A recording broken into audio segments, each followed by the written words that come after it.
Ano ba, Damian? Malayo pa ba tayo sa bahay ni Tata Andoy? Parang hindi ko na kayang pigilan pa. Sobrang sakit ng tiyan ko. Ah! Konting tiis na lang, Lusing. Malapit na tayo. Hindi pwedeng dito ka manganak. Delikado. Pero panay na ang hilab ng tiyan ko, Damian. Halos hirap na akong ihakbang ang aking mga paa. Kung bakit kasi hindi mo na lang sinundo si Tata Andoy nang sa bahay na ako manganak?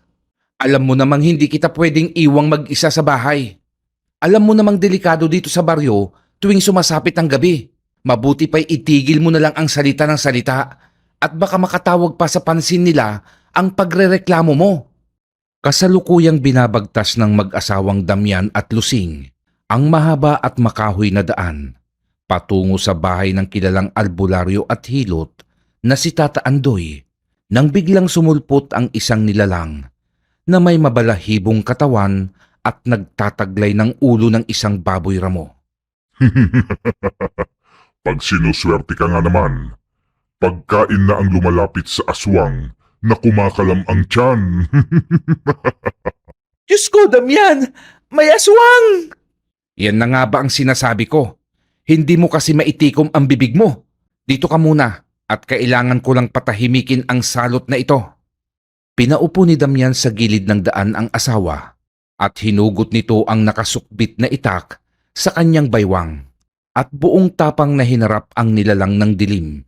Sinalubong ni Damian ang papalapit na aswang habang hawak ng mahigpit ang matalim niyang itak na kumikislap pa tuwing tinatamaan ng liwanag ng buwan. Matapang ka lalaki, pero hindi ka mananalo sa isang tulad kong nagtataglay ng itim na kapangyarihan. Nabigay pa ng Haring Diablo. Ang dami mong daldal. Akala mo hahayaan kitang saktan mo ang aking mag-ina? Dadaan ka muna sa butas ng karayom bago mo matikman ang sariwa naming dugo at laman. Oh, talaga? Pinapatawa mo naman ako. Pero sige, pagbibigyan ko ang kahibangan mo para naman pagpawisan ako bago ko wakwakin ang tiyan ng asawa mo at kainin ang malambot na laman ng iyong anak. Patakbong sumugod ng atake ang aswang na sinalubong naman iyon ni Damian. Nang magpang-abot sila ay agad na nagpakawala ng malakas na kalmot ang aswang gamit ang matatalas at matitigas nitong mga kuko. Ngunit hindi inaasahan ng aswang na kayang iwasan at salagin ni Damian ang kanyang mga atake. Nagulat din ito sa kakaibang lakas at liksi ni Damian. Paano mo nagagawang pantayan ang aking bilis at lakas? Hindi ka pang karaniwang lalaki. Yan ang hirap sa'yo. Masyado kang tiwala sa sarili mo bilang kampon ni Satanas. Barado siguro ang ilong mo at hindi mo naamoy ang tangan kong agimat. Muling nagpalitan ng atake ang dalawa at isang maling galaw ng aswang ang nagbigay kay Damian upang magawa niyang maitarak sa dibdib ng aswang ang kanyang itak. Nanlaki ang mata ng aswang at napatitig ito sa mga mata ni Damian. Ano? Hindi mo inaasahan na ang gabing ito ay ang huling gabi mo sa mundong ito, ano? Nagkamali ka ng kinursonadang biktimahin. Uwi ka ni Damian at mabilis niyang hinugot sa dibdib ng aswang ang kanyang itak at buong lakas na itinaga iyon sa liig ng nilalang. Dahilan upang humiwalay ang ulo nito sa kanyang katawan. Nagliyab ang katawan ng aswang at mabilis iyong naging abo na tinangay na lang ng hangin. Mabilis nang binalikan ni Damian si Lusing na noon ay hindi na maipinta ang muka sa sobrang sakit ng tiyan. Ilang sandali pa ang lumipas at narating din ng mag-asawa ang munting dampa ni Tata Andoy. Tata Andoy, si Damian ho ito. Manganganak na ho si Lusing. Hindi naman nagtagal at bumukas ang pinto ng dampa. Pasok sa loob! Madali ka! Ihiga mo sa papag ang asawa mo at magpainit ka ng tubig. Oho, sa kalaliman ng gabi, kung saan tanging huni ng mga panggabing insekto na lamang ang maririnig na umaalingaw-ngaw sa paligid, ay isang iyak ng sanggol ang nagpatahimik sa mga insektong ayaw paawat sa kanilang pag-awit. Damian, dalhin mo na dito ang pinainit mong tubig para malinisan ko na ang bata. Nagmamadali namang dinala ni Damian ang palangganang naglalaman ng maligamgam na tubig at ilang piraso ng malinis na lampin. Ano ho ang anak namin, Tata Andoy? Lalaki ang inyong anak, Damian. Isang malusog na batang lalaki. Mukhang gwapo ang batang ito paglaki. Tignan mo, mahahalata na ang tangos ng kanyang ilong. Kanino pa ho ba yan magmamana, kundi sa akin? Wow, ang lakas mong magbuhat ng bangko. Kung sa bagay, hawig mo siya. Ano ang balak mong ipangalan? Napag-usapan ho namin ni Lusing na Vicente ang ipapangalan namin sa anak naming lalaki, Tata Andoy. Akala ko isusunod mo sa pangalan mo. Ayaw ho ni Lusing. Alam niyo naman yan, mapamahiin. Masama daw ang nagjo-junior kapag panganay. Ay sos, kalokohan yan. Kung takda mo na talaga, ay wala ka nang magagawa. Siya nga pala, mabuti at walang humarang na aswang sa inyo. Meron ho, Tata Andoy. Ewan ko lang ho kung anong uri ng aswang yung humarang sa amin. Pero ayun, abo na lang siyang tinangay ng hangin. Akala niya siguro ay isang pipitsugin lang ang natsyempohan niya. O siya, maayos na ang mag-ina mo. Magpahinga na rin tayo at masyado ng malalim ang gabi. Bukas ay isasabay ko na kayo at tutungo rin naman ako sa bayan. Oho, Tata Andoy. Marami hong salamat. Kinabukasan matapos mag-almusal ay inihatid na sila ni Tata Andoy. Marami hong salamat, Tata Andoy. Eto ho, pagpasensyahan nyo na ho ito. Ay wala yon. O siya, tutuloy na ako. O Lusing, huwag mong kalilimutan ang bilin ko ha, na maglagay ka ng asin sa tabi ng bata. Lalo na kung wala sa bahay nyo si Damian. Alam mo naman ang mga halimaw pag gutom. Kahit umaga, ay sumasalisi ang mga yan. Oho, Tata Andoy. Marami hong salamat. Agad na rin pumasok ng bahay ang mag-asawa nang makaalis na si Tata Andoy. Inihanda naman agad ni Damian ang papag na hihigaan ng kanyang mag-ina. Matapos yun ay nagluto na rin siya. Nang huli ng manok si Damian upang gawing tinola. Isang mainam na ulam para sa bagong panganak dahil bukod sa nagpapalakas ito, ay nagbibigay din ng sustansyang sangkap sa gatas ng ina. O eto, kumain ka na at humigop ng sabaw habang mainit pa. Ako na muna ang titingin sa anak natin. Ano nga pala ang ipapangalan natin sa kanya? Diba sabi mo Vicente? Kaya yun ang ipapangalan natin sa kanya. Mabilis na lumipas ang taon at ngayon ay nasa 10 taong gulang na si Vicente o mas kilala sa kanilang baryo sa tawag na Enteng. Tay, aalis na naman kayo? Oo anak, kailangan ko kasing apurahing matapos ang inuuling ko sa bundok at malapit nang magtag-ulan. Ikaw na muna ang bahalang tumulong sa inay mo sa mga gawaing bahay. Huwag puro laro ang aatupagin mo ha at iwasan mong magpapaabot ng dilim sa lansangan kung ayaw mong maging pulutan ng mga aswang. Oho tay, siya nga ho pala. Nabalitaan niyo na bang patay na ang apo ni Cadencio? Yung apo niyang pilay? Opo, bali-balita ho, aswang ang pumatay. Ay, lintik talagang mga aswang yan. Uubusin yata ang tao dito sa San Quintina. Kaya ikaw, pag alam mong papalubog na ang araw, umuwi ka na. Opo, mag-iingat din po kayo sa bundok tay at huwag na rin kayong magpapagabi. Napangiti si Damian sa tinuran ng anak at hinaplos niya ito sa ulo. Matapos makumpleto ang mga gamit at baong pagkain ay umalis na ito. Habang abala sa pag-uuling si Damian, ay hindi niya napansin ang paglapit ng dalawang lalaki. Nagulat na lamang siya nang tapikin siya sa balikat ng isa sa mga ito, kaya mabilis ang kanyang pagpihit paharap sa likod. Nakakagulat naman kayo mga pare. Kanino ka nagpaalam para mag-uling sa lugar na ito ng gubat? Nagpaalam? Bakit? May nagmamay-ari na ba sa lugar na ito, maliban sa gobyerno? Huwag niyong sabihing taga-gobyerno kayo, dahil hindi niyo ako mapapaniwala. Wika ni Damian habang nagsasalitang nakikipagtitigan sa dalawang lalaking kaharap. Ngumisi naman ang isa habang seryosong nakatitig lamang sa kanya ang isa. Okay ka rin ano, prangka at matalim ang dila. Pero tama ka, Hindi kami taga-gobyerno, pero teritoryo namin ang lugar na ito. At ang sino mang mapadpad sa aming teritoryo ay hindi na nakakalabas ng buhay. Sa narinig ay bahagyang umatras si Damian at mabilis niyang hinugot ang kanyang itak. Bahagya ring napaatras ang dalawang lalaki sa naging kilos ni Damian. Mga pare, ayaw ko ng gulo. Naghahanap buhay ako ng maayos dito. Kaya kung maaari lang sana, ay lubayan niyo ako. Amoy ko kayo. At kung magpipilit kayo sa binabalak niyo, ay binabalaan ko kayong huwag niyo nang ituloy. Dahil pagsisisihan niyo lang ang inyong gagawin.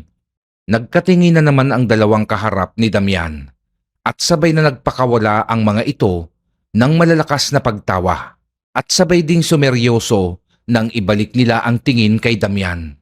Seryoso ka ba sa sinasabi mo? O tinatakpan mo lang ang nararamdaman mong takot sa katawan? Ang mga katulad nyo ay hindi kayang itago ng pagbabalat kayo. Malinaw pa ang aking paningin at matalas pa ang aking pangamoy. Kasing talas ng hawak kong itak. Kaya kung ako sa inyo, ay umalis na kayo sa kagubatang ito. Pinapahanga mo kami sa pagtatapang-tapangan mo, lalaki. At bilib ako sa galing mong manakot. Pero pasensya ka na. Dahil ang aswang na kumakalam ang tiyan ay hindi mo basta lang matatakot. Sa pagwikang iyon ng lalaki, ay sabay na silang nagbago ng anyo. Bilang isang taong lobo, naglalaway ang mga itong nakatitig kay Damian at nakahanda na sila sa gagawing pag-atake. Ngunit bago pa sila makagalaw, ay animo dinaanan sila ng isang ipo-ipo na sa isang iglap ay bumagsak sa lupa ang putol-putol nilang mga katawan. Lintik naman talaga oh. Pagod na ako sa pag-uuling. Dadagdag pa kayo? Ay nako, madampot na nga lang ang mga piraso ng katawan ng mga aswang na ito at idagdag ko sa pagpapaapoy. Hindi antingero si Damian at hindi rin siya isang manunugis ng aswang. Ngunit may isang uri ng anting-anting siyang tangan na siyang nagbibigay sa kanya ng lakas at liksi ng pangangatawan. Isang agimat na ipinamana pa sa kanya ng ama niyang isang bantog na manggagamot sa Kabisayaan. Mas pinili ni Damian ang simpleng pamumuhay dahil ayaw niyang maging komplikado ang pagtatatag niya ng sariling pamilya. Hindi niya ipinagdadamot ang kanyang tulong, ngunit sa oras na nasa harap niya, ang taong inaatake ng aswang ay hindi niya ito pinababayaan. Inililihim din niya ito sa kanyang nag-iisang anak na si Enteng. Dahil hanggat maaari, ay ayaw niya na itong magmana sa anting-anting na nagpapasalin-salin sa kanilang pamilya. Sa pag-uwi ni Damian ay bit-bit nito ang 4 na sakong uling na kanyang inani upang ibenta sa bayan at ipambili ng mga pangunahing pangangailangan sa bahay. Inay! Inay! Nandito na po si tatay! Sigaw ni Enteng habang tumatakbong sinalubong ang ama. Nang marinig iyon ni Lusing, ay agad naman itong naghanda ng kape na paboritong inumin ni Damian sa tuwing siya ay dumadating mula sa maghapong pag-uuling. Nang maibaba ni Damian ang 4 na sako ng uling, ay agad niyang niyakap ang anak na masayang sumalubong sa kanya. Oh, kumusta ang maghapon niyo dito, ha Enteng? Ayos naman po itay. Tinulungan ko ho si inay sa mga gawaing bahay, tulad po ng bilin niyo. Sagot naman ni Enteng habang pinipisil ang malaki at matigas na muscle sa braso ng ama. Tay, sana po paglaki ko, maging tulad nyo rin ang katawan ko. Basta't huwag kang maging tamad sa mga gawain. Sigurado kong lalaki rin ng tulad ko ang iyong pangangatawan. Halika na, umakyat na tayo ng bahay at naghihintay na ang iyong inay. At baka lumamig na ang kaping inihanda niya sa akin. Habang humihigop ng mainit na kape si Damian, ay naikwento niya sa asawa ang nakaengkwentrong aswang sa gubat. Sobrang talamak na talaga dito sa baryo ang pagdami ng aswang, Lusing. Nag-aalala ako sa kaligtasan niyo ng ating anak. Ano kaya kung mangibang lugar na lang tayo, Damian? At saang lugar naman tayo lilipat na hindi pinamumugaran ng aswang? Kung tutungo tayo sa Luzon, wala naman tayong kilalang matutuluyan. Baka mas mapahamak pa tayo sa mga taong naninirahan doon. Ay, ano nga ba ang maganda nating gawin? Hindi naman din kami pwedeng laging umasa na maipagtatanggol mo kami. Dahil kailangan mo rin maghanap buhay. Mamamatay naman tayo sa gutom kung lagi kang nakabantay sa amin. Basta't sumampalataya tayo sa Diyos at hindi niya tayo pababayaan.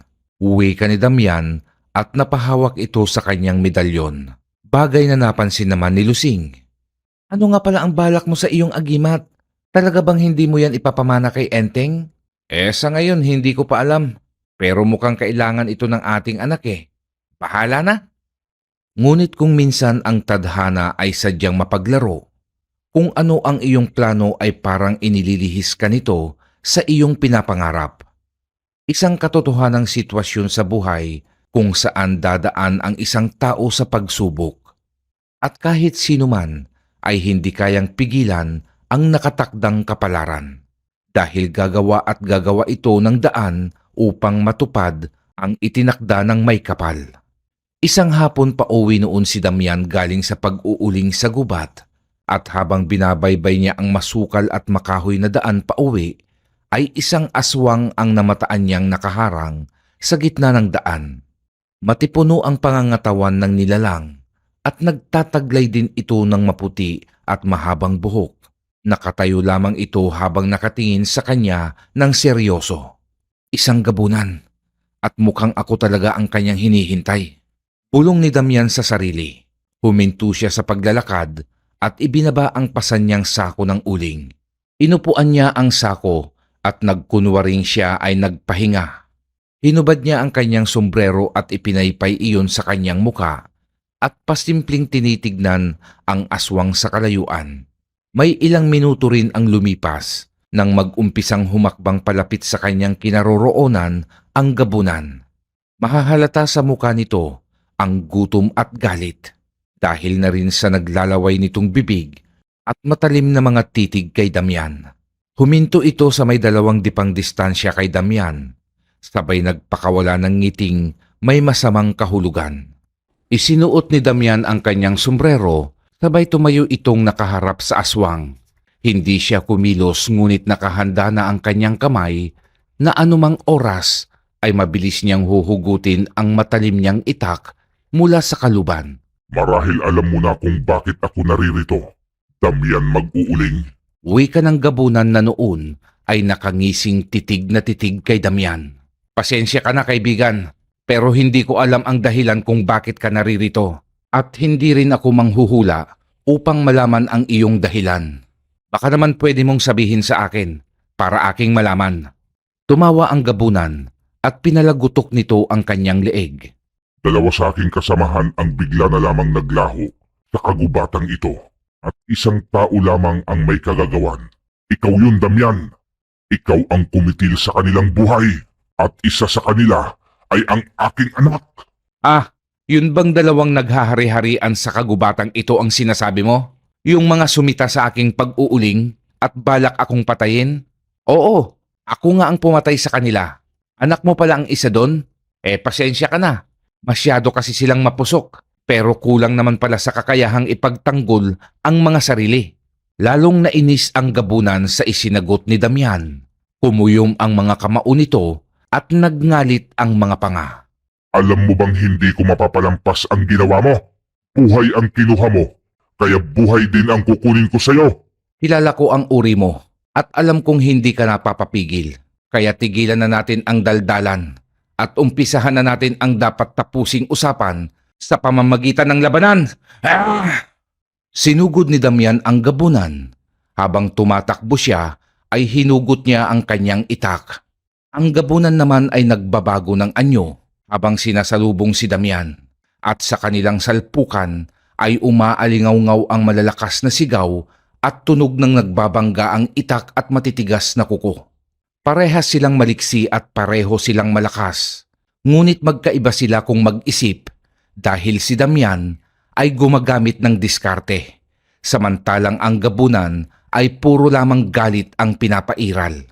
Sa muling pag-atake ng gabunan ay sinalubong ni Damian ng isang malakas na pagsipa sa paa ang gabunan. Dahilan upang mabali ang isa nitong binti at kasabay nun ay natumba ito at bumagsak sa lupa. Naging mabilis ang ginawang pagkilos ni Damian at sinakal nito ang aswang na katunggali. Nang akma na niyang itatarak sa dibdib ng gabunan, ang kumikislap niyang itak ay isang palaso ang bigla na lamang bumaon sa kaliwang braso niya. Napaatras si Damian at napalingon sa direksyon na pinanggalingan ng palaso. Mula sa damuhan ay lumabas ang isa pang aswang na nagtatangan ng pana kung saan nanggaling ang palasong bumaon sa kanyang braso. Akala mo panalo ka na sa labanang ito? At akala mo ay lalakad akong mag-isa lang na hindi magsasama ng tauhan? Hindi ako Mangmang Damian. Alam kong nagtataglay ka ng agimat, kaya pinaghandaan ko ang tagpong ito. Ngumisi lang si Damian at hinugot ang palasong nakabaon sa kanyang braso. Buong akala ng mga nilalang ay mapapasuko na nila si Damian, ngunit napakabilis ng pangyayari na hindi nila inaasahan ang magiging atake ni Damian. Mabilis na ibinato ni Damian ang hawak niyang palaso patungo sa kasama ng gabunan at bumaon iyon sa pagitan ng mga mata nito, dahilan ng agaran nitong kamatayan. Nanlaki naman ang mga mata ng gabunang hindi makapaniwala sa pangyayari. Mas nag-alab ang galit ng gabunan at muling inatake si Damian.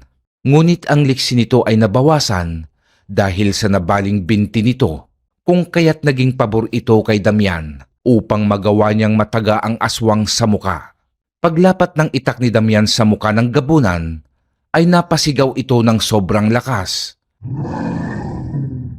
na naging dahilan upang mabulabog ang mga nakahapon at nagpapahingang mga ibon sa mga punong kahoy. Muling umamba ng pagtaga si Damian, ngunit bago niya pa mailapat ang kanyang itak, ay isang malakas na pagkalmot ang pinakawalan ng nilalang. Bumaon ang matutulis nitong kuko sa dibdib ni Damian na umabot hanggang sa tiyan nito. Bukod sa kalmot, ay nasundan pa iyon ng malakas na suntok na pinatama ng gabunan sa sikmura ni Damian. Sa lakas ng suntok na pinakawalan ng nilalang, ay bahagyang napaatras at napaluhod si Damian sa lupa. Ramdam niya ang kirot ng kanyang sugat at sa pag-angat ng kanyang ulo ay wala na sa kanyang harapan ang katunggaling aswang. Walang hiyang aswang yon. Nakaswerte pang makalmot ako bago tumakas.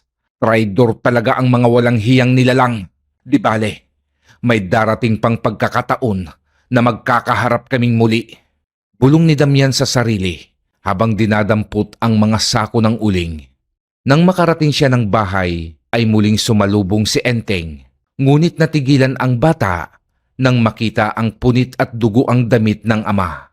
At lalo pa itong natakot nang makita ang mahaba at may kalalimang sugat ng ama.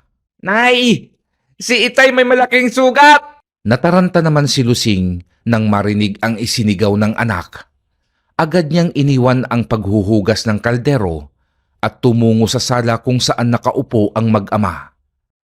Naabutan niyang hinuhubad ng asawa ang damit habang si Enteng ay nakatitig dito. Diyos ko, Damian!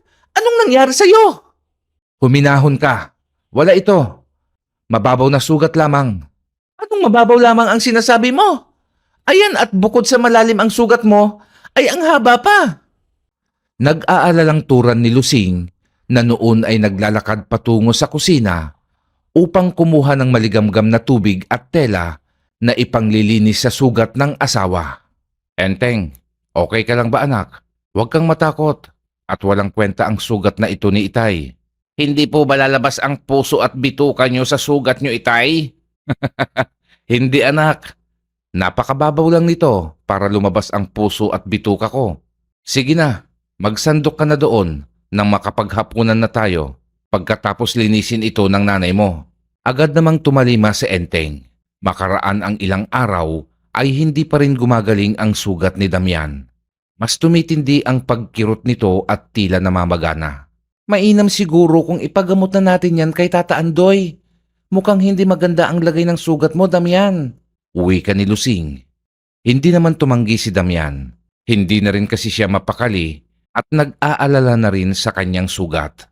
Sige, magbihis ka na at pupunta tayong magpagamot. Hindi na rin kasi maganda ang pakiramdam ko, Lusing. Parang nanghihina ako. Yan na nga ba ang sinasabi ko? Tara na, hindi na ako magpapalit ng damit. Pumunta na tayo at baka hindi pa natin abutan si Tata Andoy. Alam mo namang maraming ginagamot ang matandang yon. Nagtungo nga sila kay Tata Andoy. Tinanong ni Tata Andoy si Damian kung napano ba ang kanyang sugat. Napalaban ho ako sa gubat, Tata Andoy. Pauwi na ako nang harangin ako ng isang gabunan.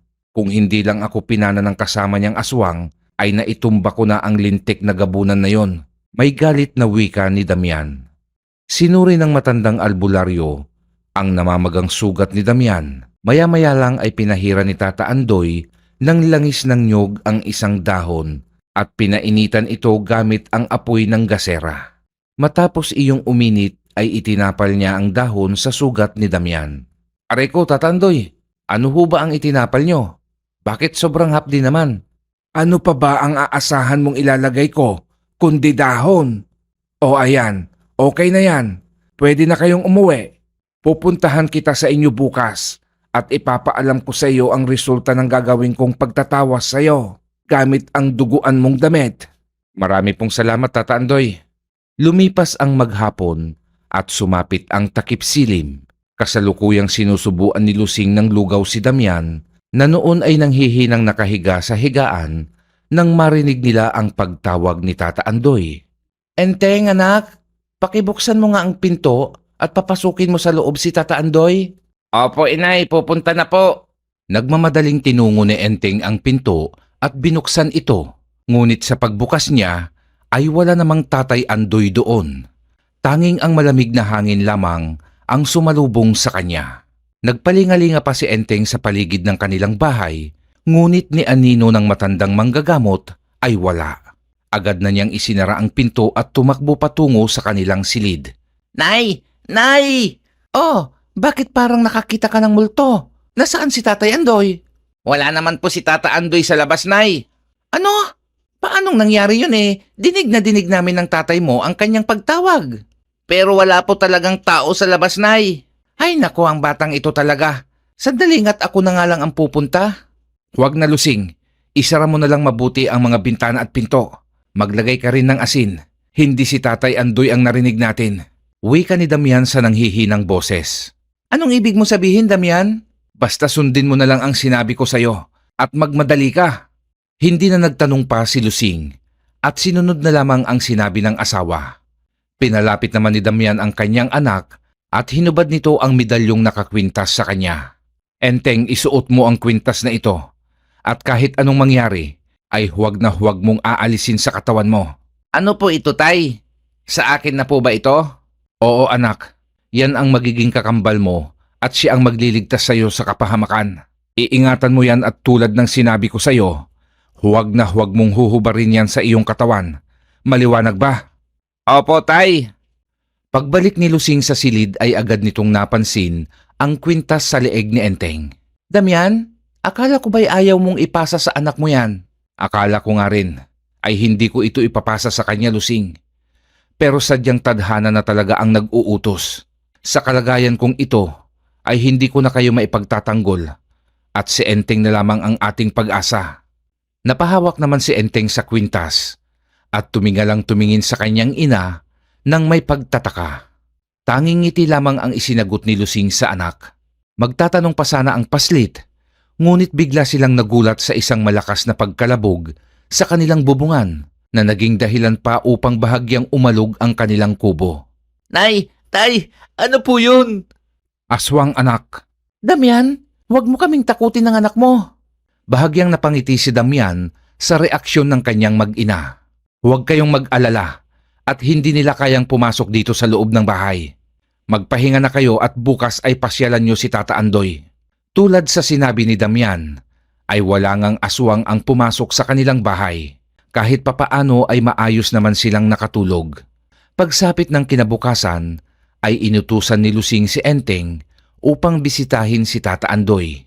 Makaraan ang halos 3 oras, ay dumating na ang humahangos na si Enteng. Nay! Nay! Oh, bakit naman namumutla ka anak? Si Tata Andoy po, patay na. Ha? Opo, yun po ang sabi ng mga taong nakakita sa bangkay niya. Saka po ang bahay ni Tata Andoy ay sira-sira na rin po. Wasak ang pintuan at mga bintana. Diyos ko, Ibig sabihin, multo na lamang ni Tata Andoy ang narinig namin kagabi? Saan nakaburol ang bangkay niya? Sabi po ng nakausap kong matanda ay nasa kapilya daw po. Mamaya ay pumasyal kayo ni Enteng. Dalawin niyo ang burol ni Tata Andoy. Paano ka? Wala kang kasama dito. Kaya ko ang sarili ko. Huwag kayong mag-alala. Alam kong dahil sa akin kaya pinaslang si Tata Andoy. Pero Damian, Huwag ka nang makulit, Lusing. Sundin mo na lang ang sinabi ko.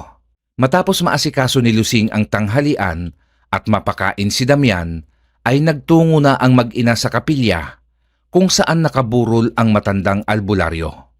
Marami ang taong nadatnan nilang nakikiramay sa albularyong ilang dekada nilang pinagkakatiwalaan sa tuwing sila ay may mga karamdaman. magandang hapon po, Aling Sebia. Pagbati ni Lusing sa isang matandang babae na naroon ding nakikiramay sa patay. Magandang hapon naman sa iyo, Lusing. Mukhang hindi niyo yata kasama si Damian. May sakit ho si Damian. Hindi ho niya kayang pumunta dito. Nay, pwede po ba akong makipaglaro? Pagsingit ni Enteng. Sige, basta't huwag kang lalayo at maya-maya ay uuwi na rin tayo. Walang kasama ang tatay mo sa bahay. Opo, Nay. Mag-aalas 6 ng hapon nang lumapit si Enteng sa ina na noon ay kasalukuyang nasa kasarapan pa rin ng pakikipagkwentuhan. Bumulong ang bata kay Lusing at saka pa lamang nito napansin ang nag-aagaw ng liwanag at dilim. Agad na itong nagpaalam sa kausap at mabilis na silang umuwi. Sa kanilang paglalakad ay kapansin-pansin na wala ng tao silang nakakasalubong o nakakasabay man lang. Napakalinis noon ng kalsada. Tanging mga aso lamang ang kanilang nadadaanang naglalaro. Bakit po kaya napakatahimik, Nay? May aswang po kaya? Manahimik ka nga, Enteng. Ganitong natatakot na nga ako, magsasabi ka pa ng ganyan. Bilisan mo na lang ang maglakad nang makauwi na tayo at ang tatay mo hindi pa yung kumakain.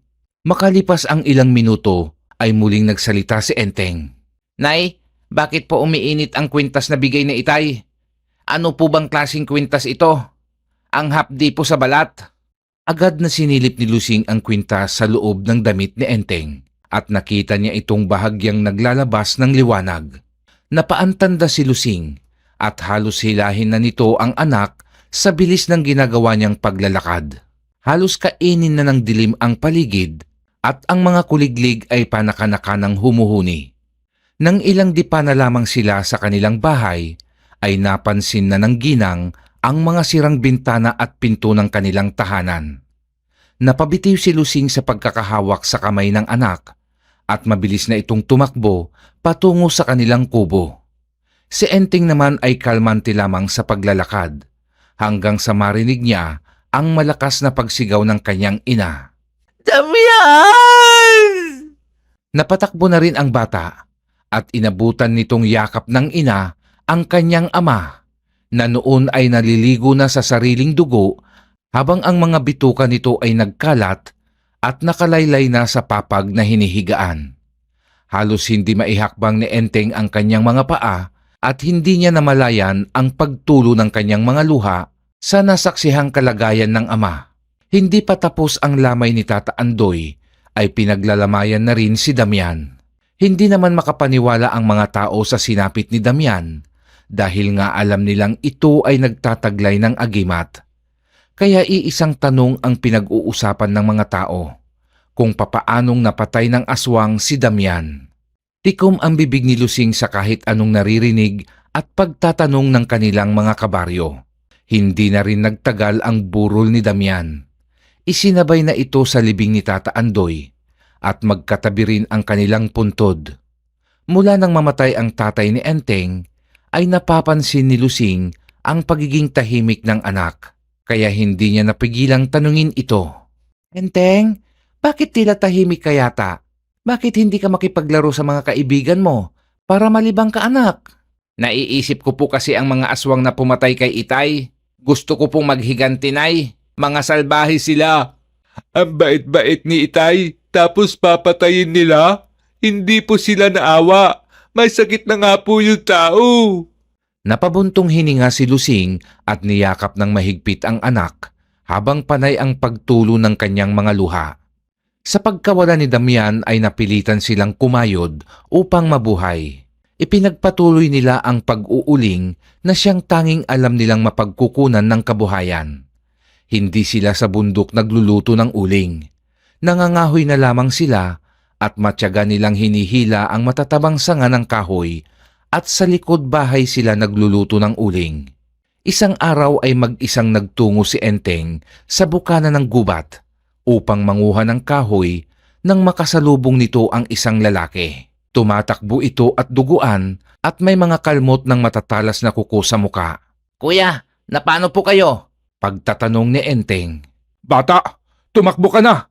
Paparating na ang mga aswang. Sila ang humahabol sa akin. Halika na. Huwag ka nang tumuloy dahil mamamatay ka lang. Nanlaki ang mga mata ni Enteng. Nang akma na rin sana siyang tatakbo, ay 2 aswang ang humarang sa kanilang daan. Akala mo makakatakas ka pa sa amin? Wow! May kasama ka pang bubuit. Ayos! Tiyak na magiging masaya ang tribo namin ngayong gabi. Agad na niyakap ng lalaki si Enteng, hindi upang protektahan ang bata, kundi gawing pansalag ito sa pag-atake ng mga aswang. Salbahe ka, kuya. Ikaw itong matanda, ikaw ang magtatago sa likod ko. Pasensya ka na bata, pero nais ko pang mabuhay. At sa palagay mo mabubuhay ka? Pag pinansalag mo ang kutong lupang yan, parehas kayong magiging hapunan namin. Sa hindi maipaliwanag na dahilan, ay naramdaman na lang ni Enteng ang kusang pagkilos ng kanyang kamay. Anong nangyayari sa akin? Bakit hindi ko mapigilan ang aking kamay? Kusa nitong hinugot ang itak sa aking baywang. Uy bata, huwag kang magbiro ng ganyan. Lalo lang tayong mapapahamak sa ipinapakita mong paglaban sa kanila. Itigil mo yan. Kusa lang ho ito, kuya. Parang may nagpapagalaw sa kamay ko. Abat, matapang ka bata. Nais mong lumaban? Ibigay mo sa akin ang itak mo para yan na rin ang gamitin kong pagkatay sa inyo. Kalmado at nakangising lumapit ang isang aswang. Ngunit nang akma na nitong kukunin kay Enteng ang itak, ay bigla na lamang tinaga ni Enteng ang kamay nito. Napasigaw ang aswang at napaatras ito, lalo na nang makita niyang naputol ang isa niyang kamay. Lintik kang bata ka! Pinutol mo ang kamay ko! Hindi ko po sinasadya. Kusang gumagalaw ang kamay ko. Uwi ka ni Enteng. Sira ba ang tuktok mong bata ka? Pwede bang kumilos ng kusa ang kamay mo kung hindi mo papakilusin? Kuya, atakihin na natin ang sabay ang mga ito. Sa akin ang batang yan at sisipsipin ko ang kanyang utak. Agad na ngang umatake ang magkapatid na aswang, ngunit bigla naman silang sinalubong ni Enteng. Napakaliksi nito at tila bihasang-bihasa na sa pakikipagdigma sa mga kampon ng dilim. Napanganga na lamang ang lalaking sugatan sa ginawang pakikipaglaban ni Enteng.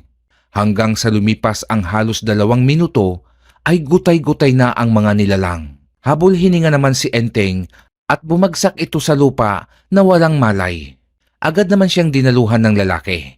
Binuhat nito ang bata at mabilis nang nagtungo sa baryo. Dahil sa hindi naman ito kilala ang mga magulang ni Enteng, ay nagpasya itong sa barangay niya dalhin.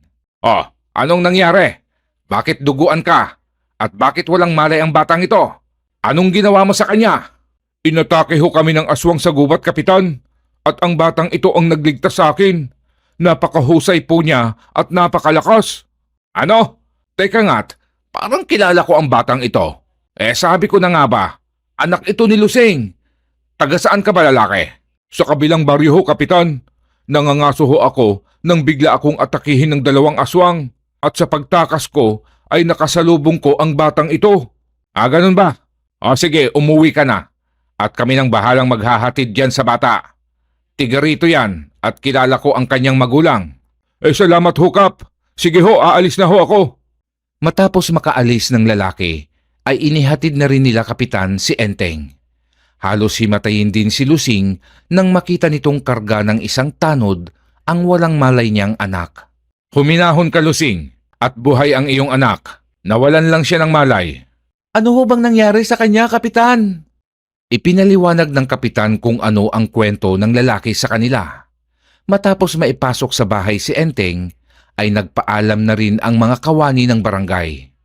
Ilang sandali pa at nagkamalay na rin si Enteng.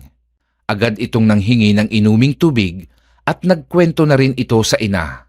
Doon ipinaliwanag ni Lusing ang isang lihim na ayaw sana nilang maisalin sa kanya at maging ang suot niyang medalyon ay ipinaliwanag na rin ni Lusing sa anak. Imbis na matakot ay natuwa si Enteng at sumilay sa labi nito ang isang ngiti. Umayos ka, Enteng. Alam ko ang iniisip mo. Napakabata mo pa, ha? Si inay naman, talagang napaka-advance mo talagang mag-isip. Ang balita ay may pakpak at ang lupa ay may tenga. Isang makatotohanang kasabihan na noon pa man ay umiiral. Kaya nagpasalin-salin sa baryo ang kwento sa kaganapang iyon sa buhay ni Enteng. Nabahala naman si Lusing nang malaman ang kumakalat na balita. May pag-aalala siyang baka lapitan ito ng tao at hingian ng tulong ang anak tuwing may sasalakayin ng aswang. Diyos ko po, napakabata pa po ni Enteng. Para mapasok sa ganitong sitwasyon, gabayan niyo po siya at huwag pababayaan. Ayaw kong matulad siya sa kanyang ama. Isang araw habang nakikipaglaro si Enteng sa kanyang mga kaibigan, ay bigla silang nakarinig ng malakas na pagsigaw ng isang babae. Tulong! Tulungan niyo kami! Ang anak ko, hindi na yata humihinga! Mabilis namang nagtakbuhan ang ilang kalalakihan na kasalukuyang nagkukwentuhan malapit lamang sa bahay ng babae. Maging ang mga batang naglalaro ay tumakbo na ring patungo sa bahay ng ginang na humihingi ng tulong. At isa si Enteng sa mga batang nagpunta upang makiosyoso. Nadatnan nilang namumutla ang bata at napakataas ng lagnat nito. Nakaw, Aling Tasing, napakataas ho ng lagnat ng inyong anak. Kailangan siyang madala sa manggagamot. Kaninong manggagamot ko siya dadalhin? Wala na si Andoy. Sa kabilang baryo ho, yung lolo ng kaibigan ko, marunong ho yung manggamot. Pwede niyo ba akong samahan dalhin doon ang aking anak? Pakiusap. Wala hong problema, Aling Tasing. Mabilis namang tugon ng lalaki at binuhat na nito ang bata. Mabilis na silang nagtungo sa kabilang baryo sakay ng isang kariton na hila ng kalabaw ni Mang Doro. Nang makarating sila sa kabilang baryo, ay agad namang sinuri ng albularyo ang bata sa pamamagitan ng tradisyonal na pagtatawas. Ilang minuto lang ang lumipas ay napapailing ang matandang manggagamot na mahahalata ang takot sa mukha nito. Pasensya na, Tasing. Hindi ko kayang pagalingin ang iyong anak. Bakit ho, Tatang? Ano ho ba ang sakit ng aking anak?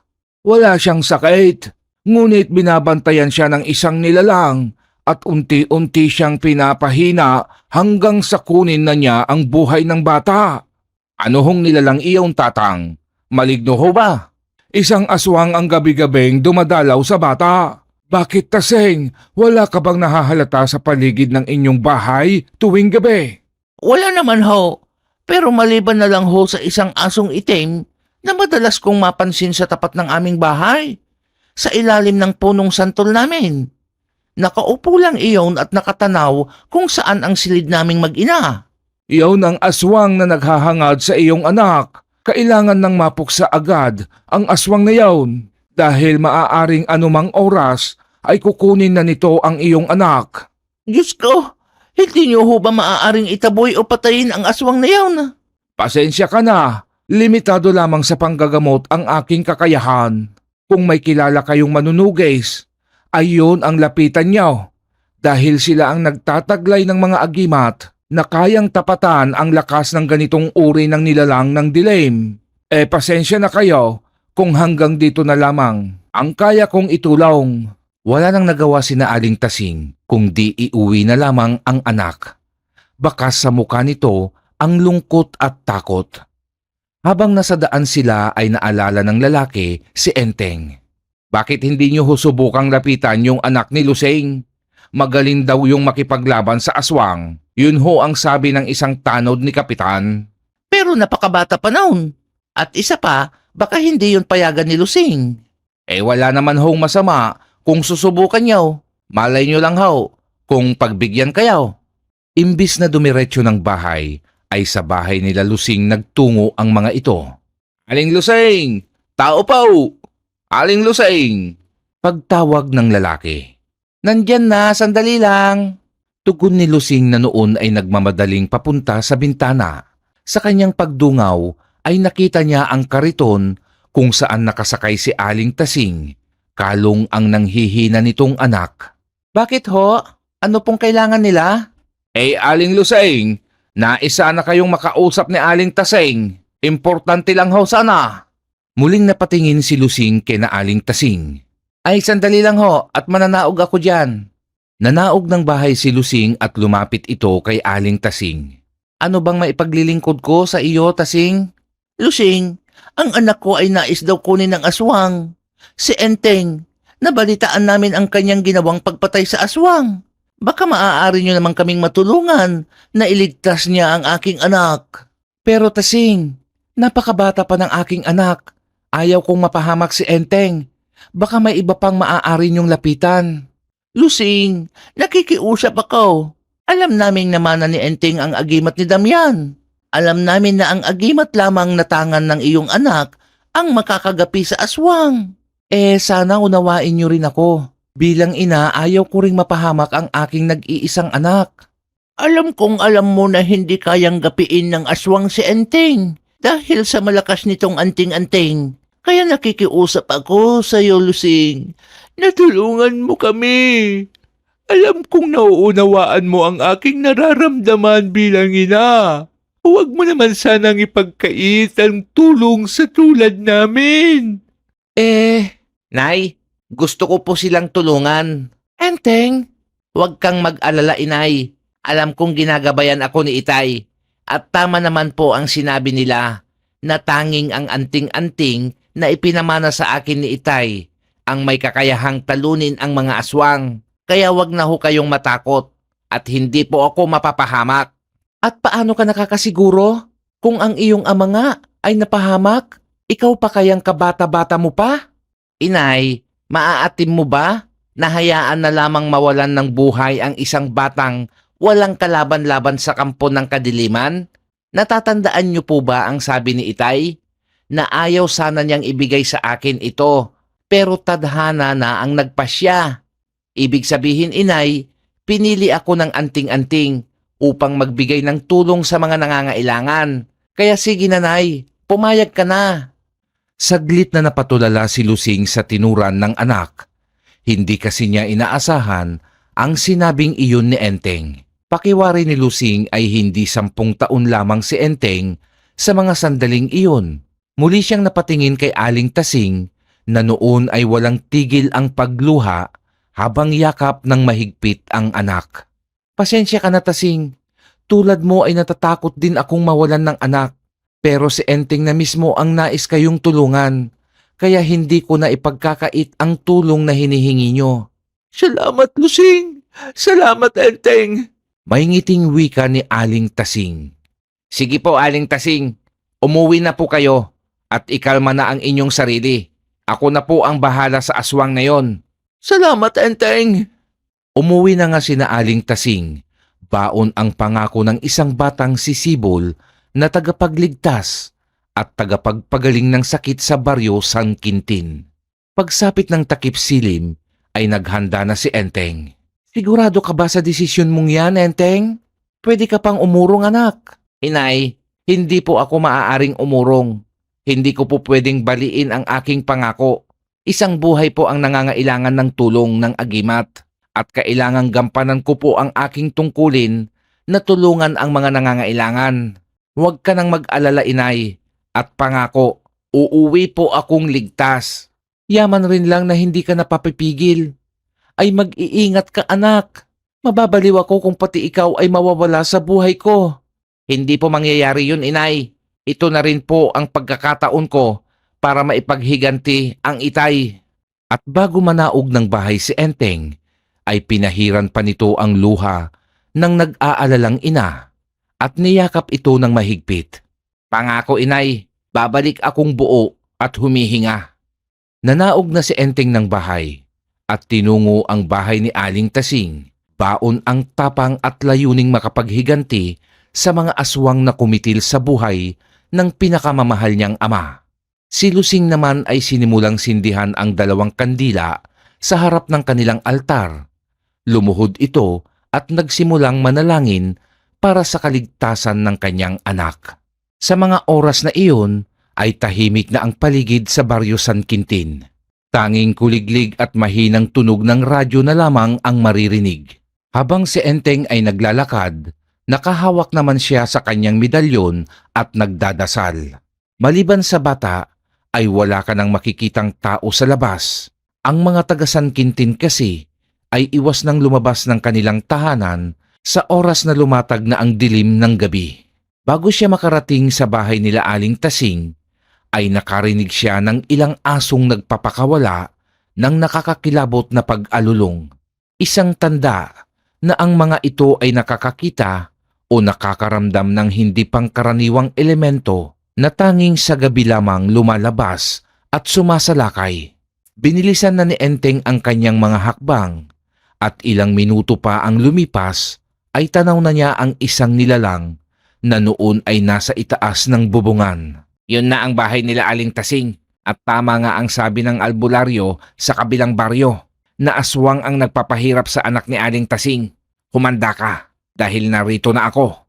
Pagbabayaran niyo ang ginawa niyong pagpatay sa tatay ko at sa iba pang taong walang laban sa inyo.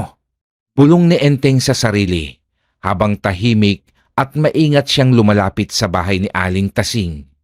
Kung ang isang antingero at manunugis ay may mga natatanging kakayahan, ay siyempre ganun din ang isang aswang.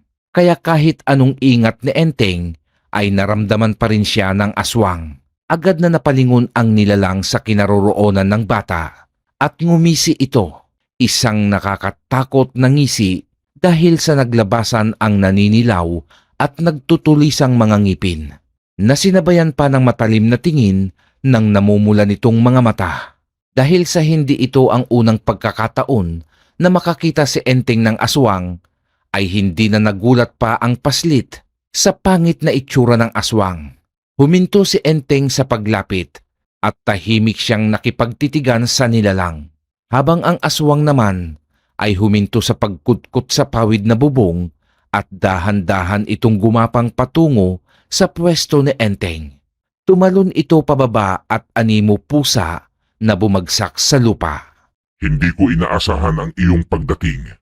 Akala ko ay isa lamang ang aking madadali ngayong gabi. Pero mukhang swerte yata ako at narito ka na para idagdag ko sa iyo uwi kong pagkain sa aming tribo. Salbahe kang aswang ka. Wala naman kaming kasalanan sa iyo, pero pinapatay niyo kaming mga tao.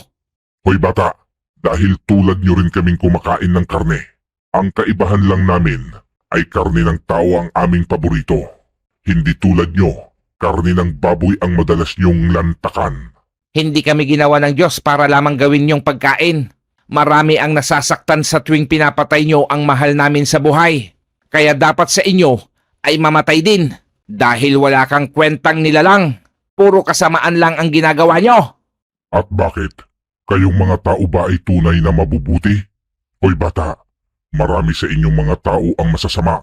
Hindi man kayo kumakain ng tao, pero marami sa inyo ang pumapatay rin ng kapwa nyo. Palibhasa, bata ka pa, kaya wala ka pang alam sa tunay na kaganapan sa iyong kapaligiran. Wala akong alam sa sinasabi mo. Basta ang alam ko, mga salot kayo. Pumapatay kayo ng tao. Paglaki mo ay mauunawaan mo ang sinasabi ko. Kaso hindi ka na nga pala aabot sa ganon dahil tatapusin na kita. Biglang umatake kay Enteng ang nilalang, ngunit mabilis si Enteng. Hindi man siya sanay sa labanan, ay animo ito isang bihasang mandirigma kung gumalaw. Hinayaan lamang ni Enteng ang enerhiyang dumadaloy sa kanyang katawan na siyang gumagabay sa kanya upang kumilos bilang isang tunay na mandirigma. Ang bawat suntok at kalmot ng aswang ay puro lamang sa hangin tumatama dahil sa bilis ng pag-ilag ni Enteng. Walang hiya kang musmus ka. Paano mo nagagawa yan, ha? Bakit ko sasabihin sa'yo? Bahala kang mag-isip kung papaano ko nagagawa ito. O baka naman ikaw ang may problema. Baka mahina kang klase ng aswang. Abat sira ulo kang bata ka. Heto ang sayo. Muli na namang umatake ang nilalang. Ngunit hindi pa rin ito makatama kay Enteng. Ang anting-anting na gumagabay kay Enteng ay sadyang malakas at makapangyarihan, kung kaya't sisiw lamang sa kanya ang pag-iwas sa mga matitinding atake ng aswang. Saglit na napahinto ang aswang at panay ang hugot nito ng hangin. Ano aswang? Pagod ka na ba? Ngayon ako naman ang aatake sa'yo at tatapusin ko na ang buhay mo tulad ng ginawa mong pagtapos sa buhay ng aking ama. Sa pagwikang iyon ni Enteng, ay mabilis ang kanyang ginawang pagtakbo pasugod sa humihingal na aswang. Nang mapansin naman ng nilalang ang paparating nitong kalaban, ay naghanda naman ito. Ibinuka nito ang kanyang mga paa at inihanda ang kanyang mga kamay upang sa paglapit ng katunggaling paslit ay madali lang niya itong mahuhuli. Ngunit ang planong iyon ng aswang ay isang pagkakamali sa kanyang parte. Dahil nang malapit na si Enteng sa aswang, ay bigla siyang nagpadulas sa lupa upang makalusot sa pagitan ng mga paa ng nilalang.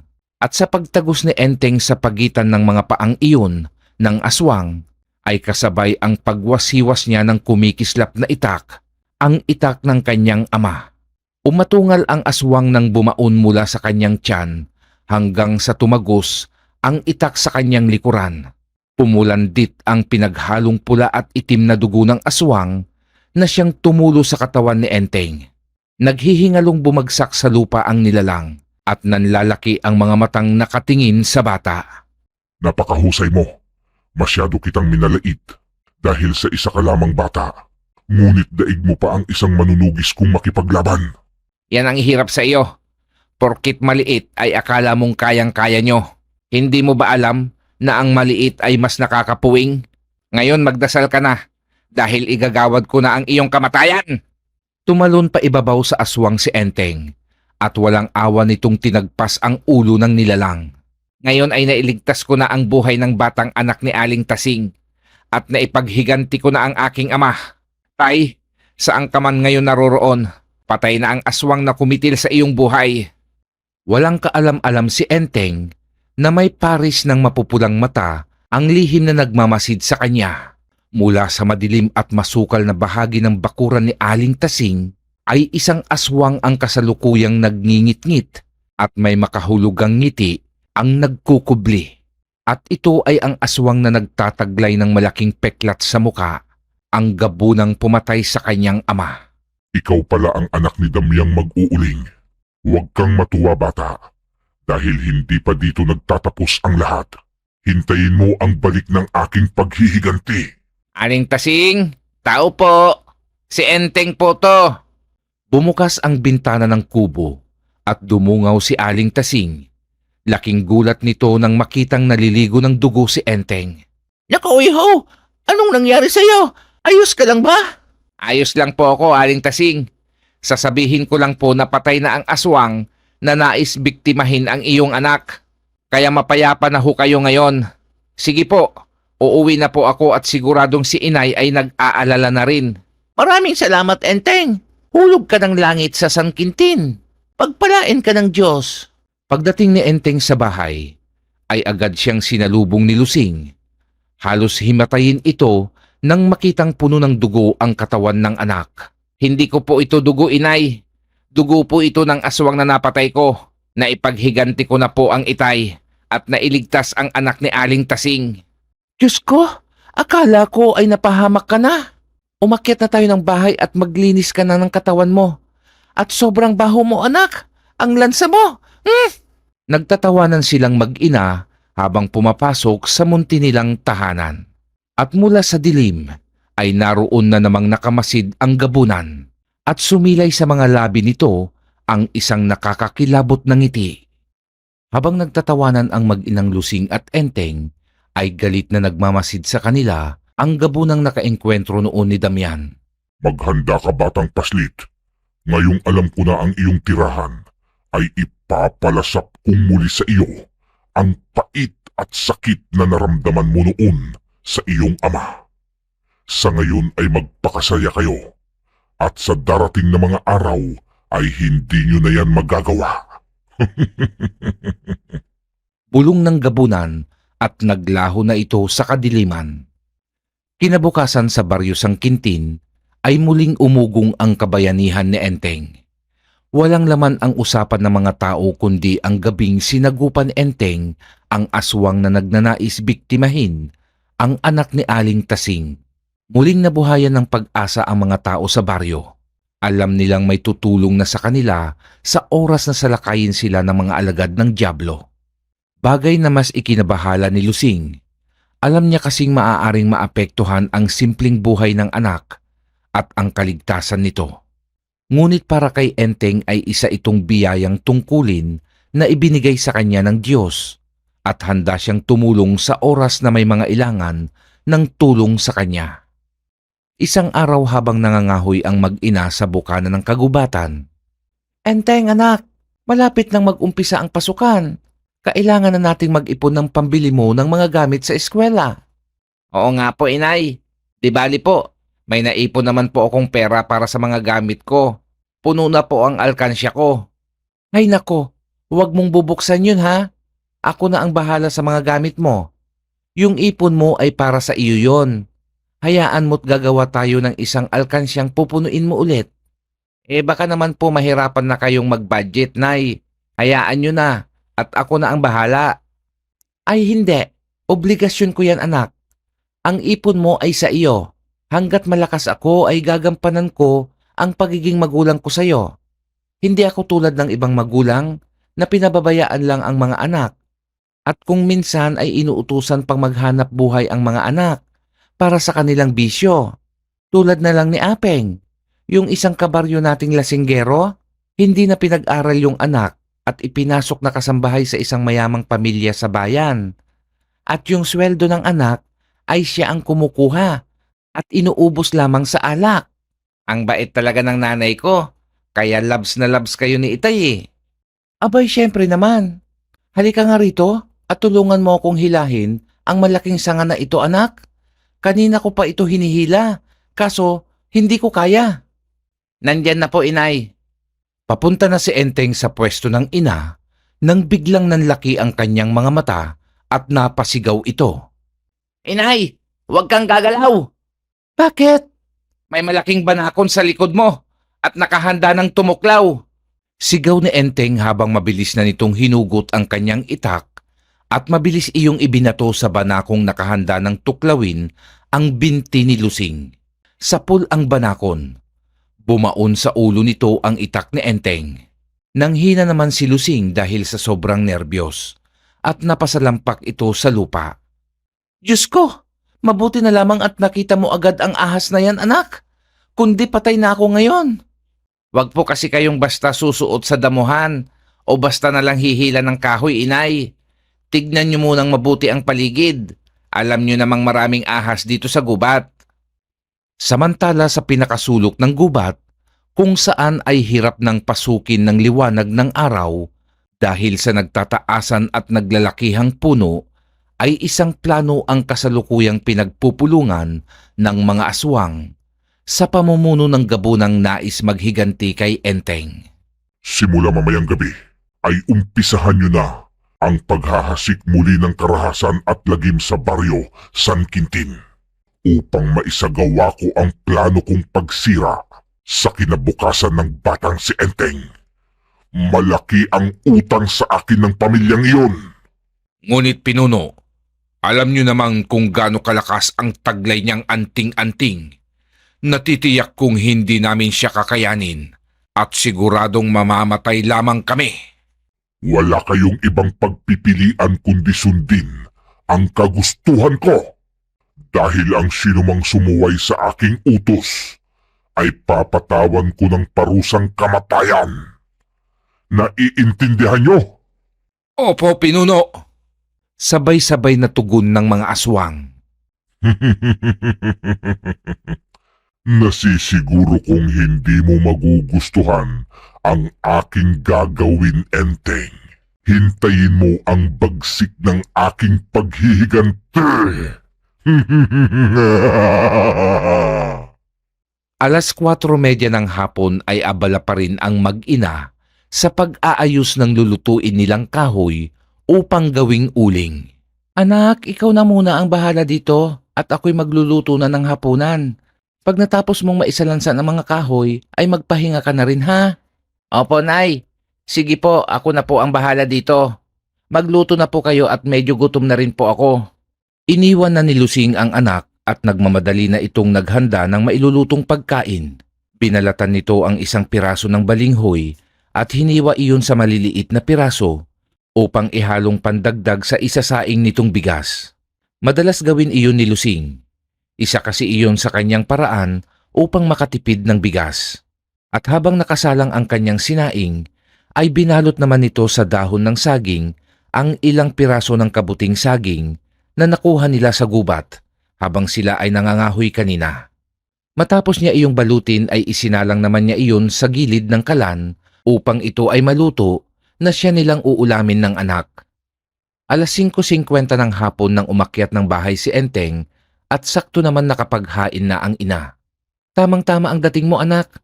Lagyan mo na ng tubig ang tabong hugasan natin ng kamay at kumain na tayo.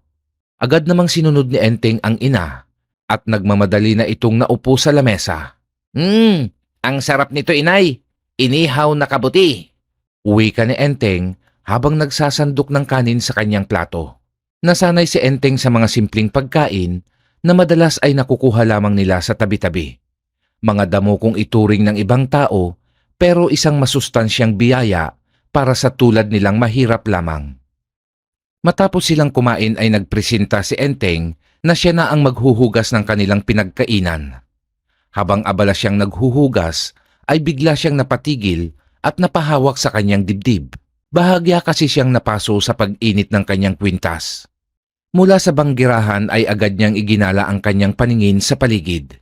Maliwanag noon ang buwan, kaya malinaw niyang nakikita ang mga gumagalaw sa labas. Ngunit tanging mga palakang karag na nagkalat sa lupa ang nakita niyang nanghuhuli ng insektong kakainin. Tumingala naman siya sa mga puno sa paligid ng kanilang bahay at tanging mga manok na nagsisiksikan sa sanga ang kanyang nakita. Bakit kaya umiinit ang kwintas ko? Wala namang aswang sa paligid. Nagtatakang tanong niya sa sarili. Nagkibit balikat na lamang siya at muling ipinagpatuloy ang paghuhugas. Hindi naman nagtagal ay nawala na rin ang pag-init ng kanyang kwintas. Nang matapos siya ay isinara na niya ang pinto sa kanilang kusina at nagtungo na sa kanilang silid at nahiga sa tabi ng kanyang ina na noon ay kasalukuyang nakikinig ng paborito nilang dula sa debateryang radyo. Ay, kanina pa nag-umpisa ang inaabangan nating dula, inay? Kakasimula pa lang, sakto ang dating mo. Magkatabing nakinig ng dula sa radyo ang mag-ina.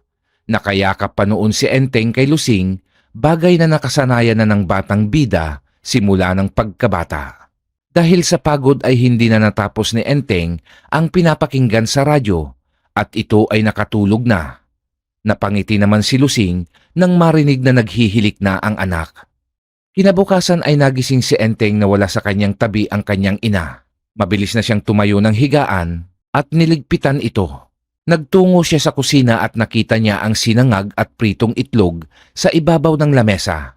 Napangiti siya dahil sa masarap na almusal na inihanda sa kanya ni Lusing. Tumanaw siya sa bintana ng kusina kung saan ay matatanaw niya ang lugar ng kanilang pinaglulutuan ng uling at nakita niyang sinisigian na iyon ni Lusing. Magandang umaga, Nay. Mamaya na po sana yan at mag-almusal na muna po tayo. Gising ka na pala, anak. Sige, kumain ka na dyan at susunod na ako. At hindi nga nagtagal ay umakyat na si Lusing ng bahay at sinabayang mag-almusal ang anak.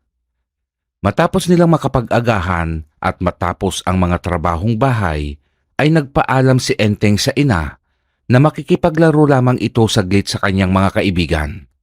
Pinayagan naman ito ni Lusing at binilinan ang anak na huwag kalilimutang isuot ang kanyang kwintas. Lagi naman pong nakasuot sa akin ang kwintas ko, inay. Bilin kasi ni itay na huwag ko po itong huhubarin. Mabuti na ang nakakasiguro. Alam mo naman dito sa baryo natin, nagkalat ang mga masasamang nilalang. Habang abala si Lusing sa pagdidilig ng tanim niyang gulay sa bakuran, ay isang estrangherong lalaki ang napadaan. Makisig ito at masasabing gwapo. Magandang araw, Binibini. Maaari ba akong makiinom? Uwi ka nito sa napakalamig na boses. Gulat namang napatingin si Lusing sa pinanggagalingan ng boses na iyon at nakita niya ang isang lalaking nakatayo sa harap ng trangkahan nilang gawa lamang sa kawayan. Nakangiti ang mapupula nitong labi at nakatitig ang mapungay nitong mga mata sa kanya. Inayos naman ni Lusing ang nakalugay niyang buhok at pinagpag ang suot niyang duster bago ito lumapit sa lalaki. Oo naman, tuloy ka. Nasa likod bahay ang aming poso. Tugon ni Lusing sa lalaki. Pasensya ka na binibini kung naabala ko ang pagtatanim mo. Galing pa ako sa kabilang baryo at napakainit kasi ng panahon kaya inuhaw ako dahil sa layo ng aking nilakad. Siya nga pala, ako si Renato. Uwi ka ng lalaki sabay abot ng kamay nito kay Lusing. Ako naman si Lusing. Tugon naman ng ginang na mahahalata ang kilig nito habang nakikipagkamay sa lalaki. Matapos makainom ng tubig ay nagpaalam na rin ang lalaking nagpakilalang si Renato. Nang dumating ng bahay si Enteng ay napansin nito ang kakaibang ngiti sa kanyang ina. Aba, mukhang masaya si inay. Bakit kaya? Pagbibirong wika ng bata. Hindi naman sinagot ni Lusing ang birong iyon ng anak at patuloy lamang ito sa pagluluto. Ang pagdalaw ni Renato sa ginang ay naging madalas at laging natataon na wala si Enteng sa bahay kung ito ay bumibisita kay Lusing. Madalas itong may dalang pagkain na pinagsasaluhan nilang dalawa habang masayang nagkwekwentuhan. Makalipas ang ilang araw ay napansin ni Enteng ang pagbabago sa kanyang ina. Tila kasi umiiwas itong madikit sa kanya at madalas itong mairita sa tuwing yumayakap si Enteng. Samantalang dati naman ay sinusuklian pa nito ng mahigpit na yakap ang anak. Nagtataka man ay hindi na lang pinansin ni Enteng ang pagbabagong iyon ng ina hanggang sa dumating ang araw na ayaw na nitong tumabi sa anak sa pagtulog. Bagay na lalong ipinagtaka ng batang bida. Kasabay ng kakaibang ikinikilos ni Lusing ay ang magkakasunod na pag-atake ng mga alagad ng dilim sa baryo San Quintin. Kaya naman ang mga tao ay panay ang lapit ng tulong kay Enteng. Tuwing gabi ay umaalis ng bahay si Enteng upang sagupain ang mga nilalang na nambibiktima sa kanyang mga kanayon. Isang gabi, habang nakikipaglaban si Enteng sa isang halimaw na bumiktima sa isang magsasaka, ay isa pang aswang ang sumasalisi upang biktimahin ang mga buntis at bata sa San Quintin. Dahil sa hindi kayang pagsabayin ni Enteng na labanan ang magkahiwalay na pambibiktima ng mga aswang, ay gabi-gabi pa ring may nasasawi sa baryo. Kadalasan ay ang mga bata at buntis ang hindi nakakaligtas sa bangis ng aswang. Natatagpuan na lamang na wakwak na ang tiyan ng mga bata. Ganon din ang mga buntis na nawawalan ng sanggol sa sinapupunan. Upang magampanan ng maayos ni Enteng ang maayos na pagtulong, ay nakipag-ugnayan na rin ang pamunuan ng barangay na magsasagawa sila ng ronda tuwing sumasapit ang gabi. Samantala sa sulok ng kagubatan kung saan naglulungga ang mga kampon ng dilim, Tagumpay ang aking plano mga kasama. Mag-uumpisa ng mambiktima si Lusing. Hihintayin ko na lang ang magiging paghaharap nilang mag-ina. At nasisiguro kong tila isang karayom ang babaon sa dibdib ng batang paslit na iyon sa mararamdaman niyang sakit. umalingaw-ngaw ang malalakas at nakakatakot na halakhakan ng mga aswang. Indikasyon na ang plano ng kanilang pinuno ay isang tagumpay sa kanilang panig.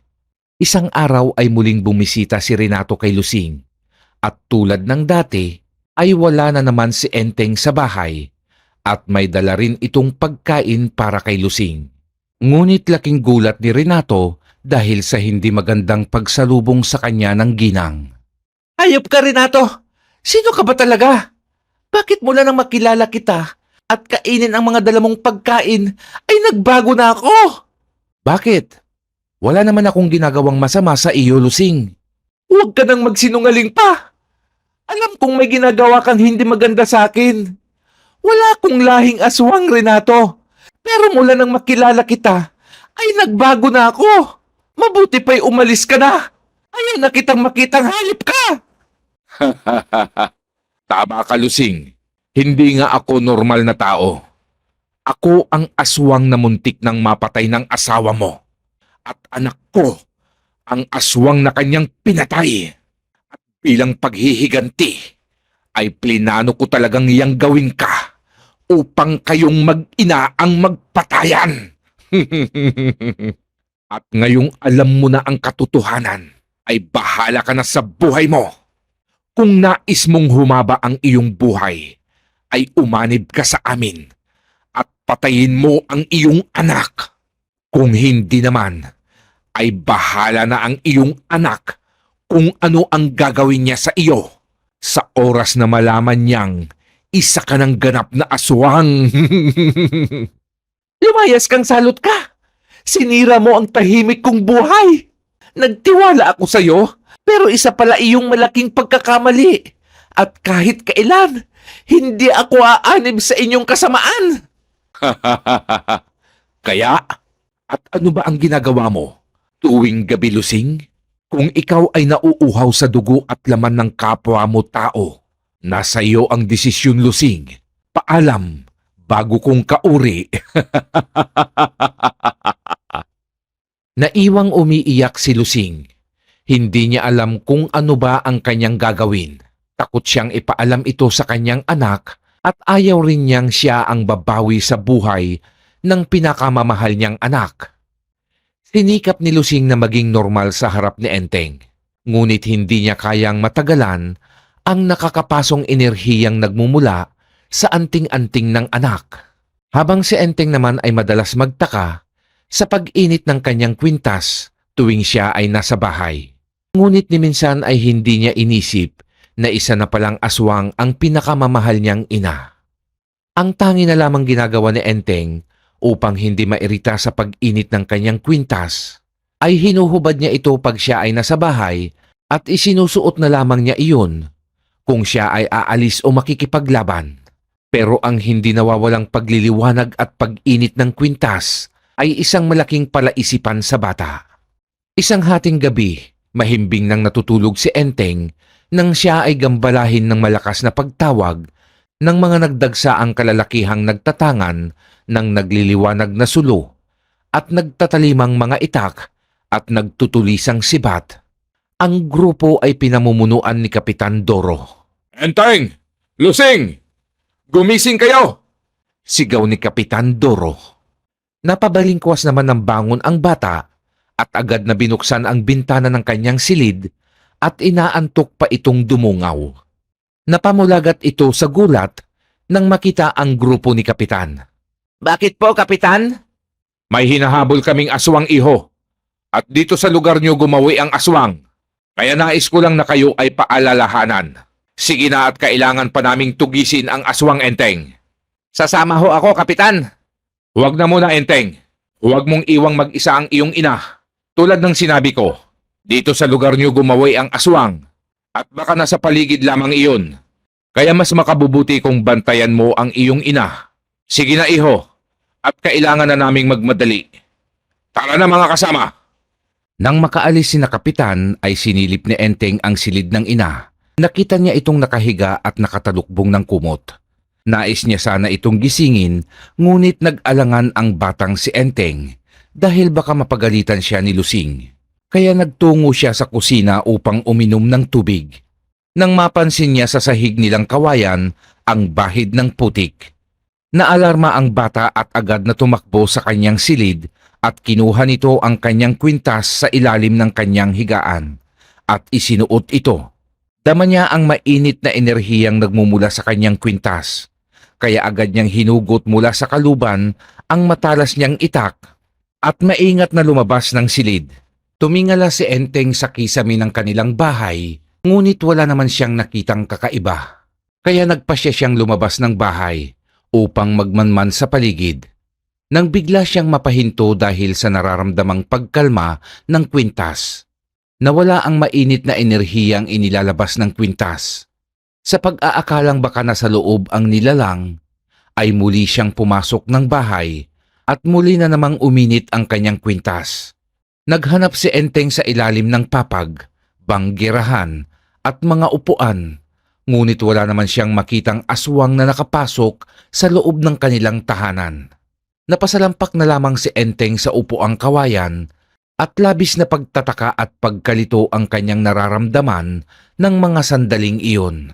Bakit kaya umiinit ang kwintas ko sa tuwing nasa loob ako ng bahay? Ano bang nangyayari?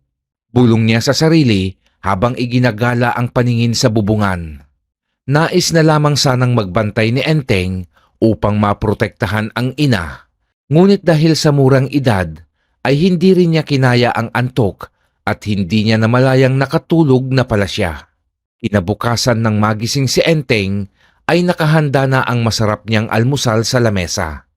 Agad naman niyang hinanap ang ina at nakita niya itong nagluluto na ng uling. Habang pinagmamasdan ni Enteng si Lusing, ay pansin niya ang kakaibang liksi at lakas ng ginang. Para itong isang lalaki kung magtrabaho sa mabibigat na bagay.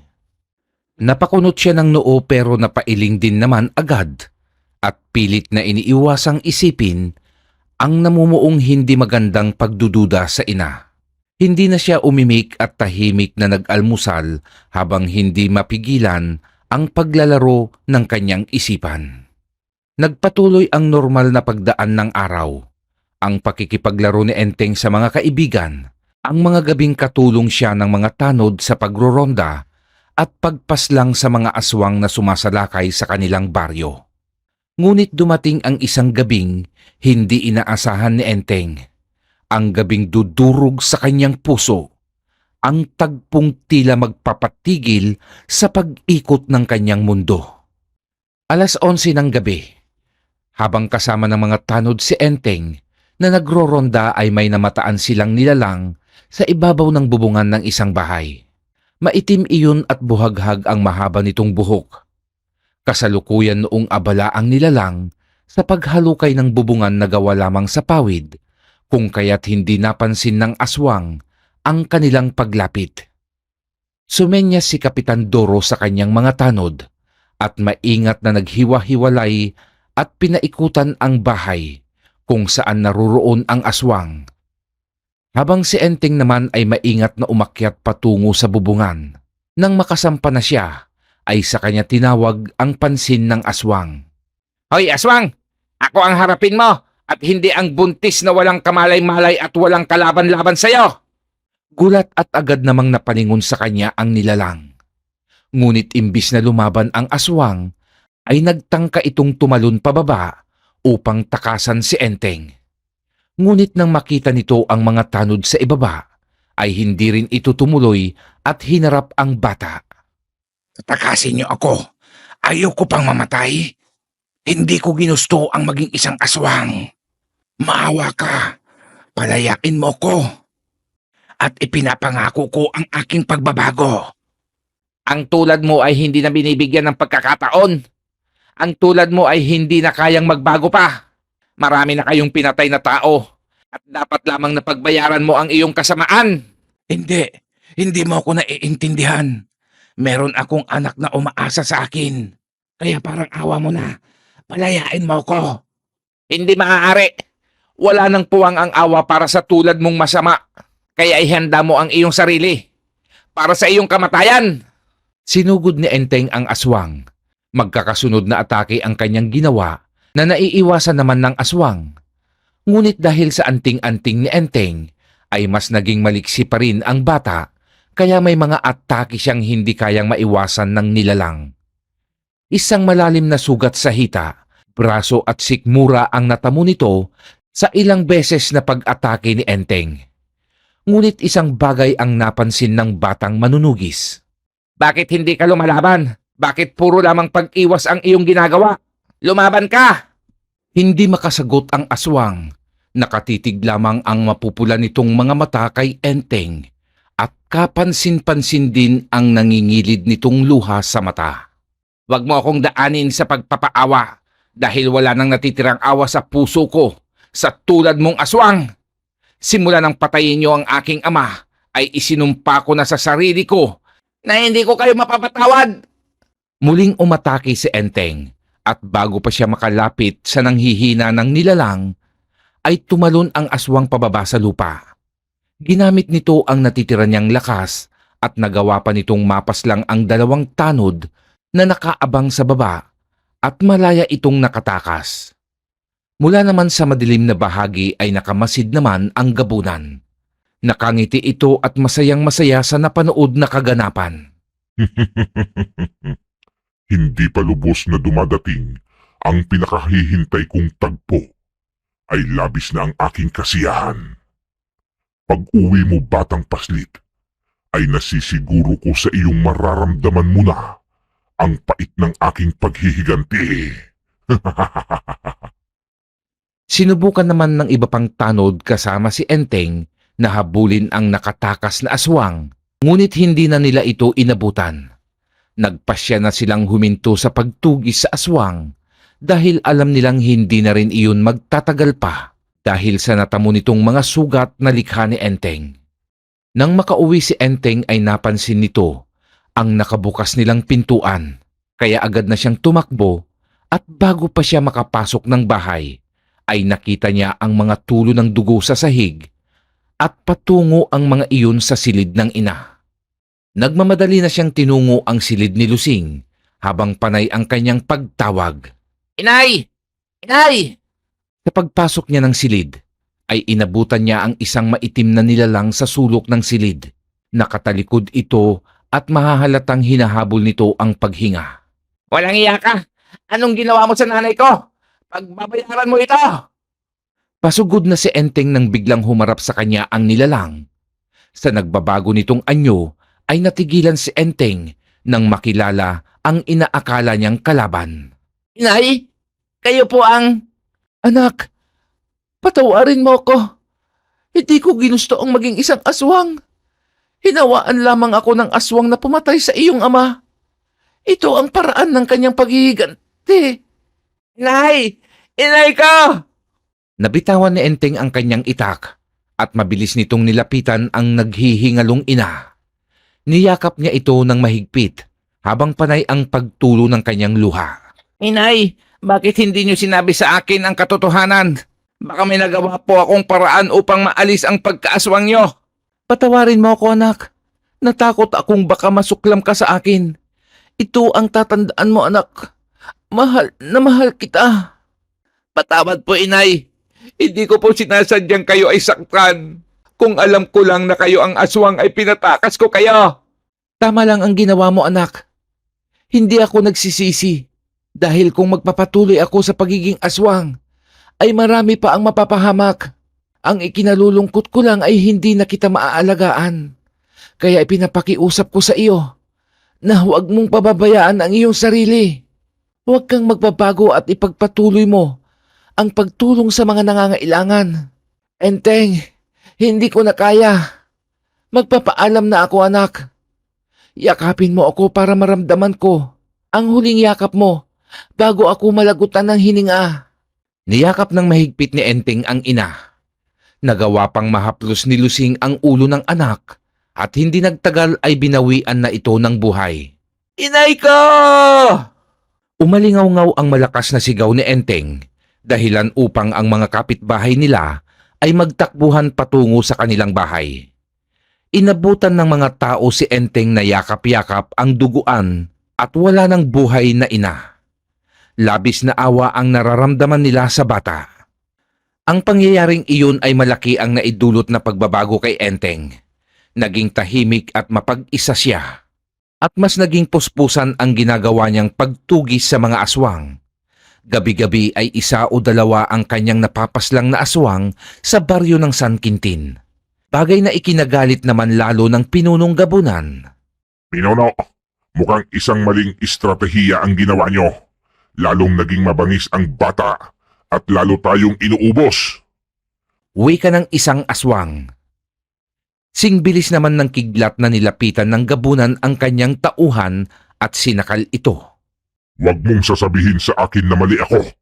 Sadyang mahihina lamang kayo kaya inuubos kayo ng isang paslit lamang. Wika naman ng gabunan, sabay hagis nito sa sinakal na tauhan. Hindi naging madali para kay Enteng na hanapin ang gabunang bumiktima sa kanyang ama't ina. Kahit anong pilit niyang pagpapaamin sa mga aswang na kanyang nakakasagupa, ay tikom ang mga bibig ng aswang, kung kaya't bigo si Enteng na matagpuan ang kuta ng mga ito. Pansin ni Kapitan Doro ang pagpupursigi ni Enteng na makaharap ang pinuno ng mga aswang na gabunan, bagay namang ipinag-aalala ng Kapitan Del Barrio. Enteng iho, huwag mong masyadong pangibabawin ang puot. Alam mo bang ang labis na galit na hindi kayang kontrolin ay sa kapahamakan ka lamang dadalhin? Ipanatag mo ang iyong sarili at mag-isip tayo ng magandang paraan. Nandito kaming kabaryo mo na handang tumulong. Wika ni Kapitan Doro nang minsan itong bumisita sa bahay ng bata upang maghatid ng tulong na pagkain para kay Enteng. Pero po, Kapitan Doro, napakahirap pong tanggapin ang ginawa nilang pagpatay sa aking mga magulang. Sana po ay masaya ko pa silang kasama ngayon kung hindi sila pinatay ng mga aswang. Ngayon po, eto ako, nag-iisa. Hindi ko po alam kung paano ako magsisimula sa buhay ko ngayon. Ay, nauunawaan ko at nararamdaman ang iyong pinagdadaanan, iho. Pero ang maipapayo ko sa iyo ay magpakahinahon. Gaya ng sinabi ko sa iyo kanina, ang sobrang galit pag hindi mo kinontrol ay dadalhin ka sa kapahamakan. Nais mo bang sa bahay ka na muna tumira, iho, para may mag-asikaso sa iyo? Dito na lamang po ako.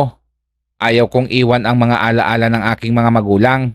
Marami pong salamat, Kapitan, sa inyong pagmamalasakit sa akin. Napakabuti niyo pong tao. Kung yan ang iyong nais ay igagalang ko. Pero kung magbago ang iyong isip, ay bukas ang aming tahanan para sa iyo. Hindi na umimik si Enteng. Tanging pagtango na lamang ang kanyang itinugon sa kapitan. Sa mura niyang edad, ay hindi pa niya lubos na nauunawaan ang mga payo ng Kapitan Del Barrio. Isang araw, nang maisipan ni Enteng na hanapin ang kuta ng mga aswang. Tanging ang kagubatan lamang ang alam niyang maaaring pagkublihan ng mga aswang. Kaya gabi pa lang ay tinipon niya sa isang bag ang mga dilatang maaari niyang kainin sa kanyang paglalakbay. Buo na ang kanyang desisyon na hanapin ang gabunang may kagagawan sa maaga niyang pagkaulila. Madaling araw nang pasukin ni Enteng ang madamo at makahoy na kagubatan.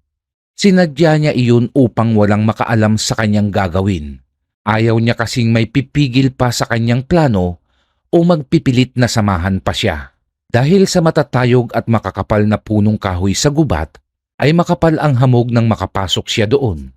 Napakalamig ng hangin na sumalubong at dumadampi sa kanyang balat, kung kaya't hindi niya maiwasang makaramdam ng ginaw, lalo't manipis lamang ang kanyang damit. Habang patuloy ang kanyang paglalakad, ay muling nanariwa sa kanyang alaala ang mga panahong kasama niyang nangangahoy at nag-uuling ang kanyang mga magulang. Ang mga alaalang sila'y masayang nagbibiruan habang nagtatrabaho, ang pagtulong sa kanya ng ama't ina sa tuwing siya ay natatalisod at nadadapa, ang haplos ng kanyang ina sa tuwing ginagamot ang kanyang sugat at ang kanilang mga ngiti sa tuwing sila ay natutuwa sa kanyang mga biro at pagpapatawa. Hindi napigilan ni Enteng ang umiyak. Napahagulgol siya habang binabaybay ang masukal at makipot na daan patungo sa pinakapusod ng kagubatan. Nang walang ano-ano'y naggulat siya sa paggalaw ng mga talahib. Dinig din niya ang pagkaluskos sa paligid. Agad siyang nagtungo sa malaking ugat ng matandang puno na malapit lamang sa kanyang kinaroroonan. Hindi nagtagal ay lumabas ang dalawang lalaki na may bitbit na baboy ramo. Kitang-kita ni Enteng ang sariwang atay na kinakain ng dalawang lalaki at kasabay nun ay ang pag-init ng kanyang kwintas. Kaya alam niyang hindi normal ang dalawang lalaking iyon. Ang hirap ng ganito, bro.